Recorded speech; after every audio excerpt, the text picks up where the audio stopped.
Much have I travelled in the realms of gold, and many goodly states and kingdoms seen. Round many western islands have I been, which bards in fealty to Apollo hold.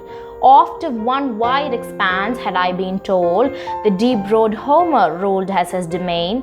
Yet did I never breathe its pure serene, till I heard Chapman speak out loud and bold. And then felt I like some watcher of the skies when a new planet swims into his ken, or like stout Cortez when with eagle eyes he stared at the Pacific, and all his men looked at each other with a wild surmise, silent upon a peak in Darien. The poem takes the form of a Petrarchan sonnet, which means you can identify clearly an octave and a sestet.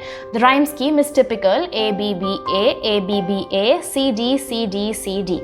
Most of the poem is written in iambic pentameter, which means each line has 5 iambs, an iamb being an unstressed syllable followed by a stressed syllable. The poem was written when John Keats was all of 20 years old, and in the wake of a reading of George Chapman's translation of the Greek epics of Homer, and is a testimony to the effect of poetry on the reader. It was quite literally a spontaneous overflow of powerful feelings, having been written apparently in one night.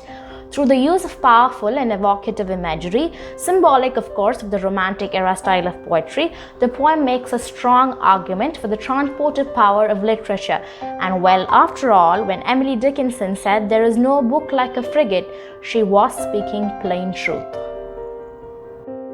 When the poet says he has travelled through kingdoms and goodly states, he is metaphorically describing his journey thus far in literature, and in saying he has heard of but never been by a wide expanse ruled by Homer, he is really saying that he has not yet had the pleasure of reading the Greek greats' works.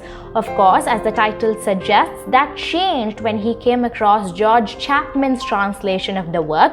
On reading it, he felt the way an observer of the skies would when he chanced upon a new planet, or the thrill a conqueror or an explorer would experience. The symbol of exploration has 2 layers. As a reader, he stumbles upon new worlds, but as a poet, he is among the first to discover these worlds when he sets out to pass on their impossible beauty to us, the readers. It is of some significance as the settings in the poem are of immense scale and grandeur. When he speaks of realms, kingdoms, and western islands, he is also in some sense describing the power of travel within art. By the time we make it to the end of the sonnet, we are changed beings, much like the poet himself, bold and inspired. Finally, ambition is beautifully captured in the poem. After all, there is no greater challenge than being a writer surrounded by imposing peers and precedents.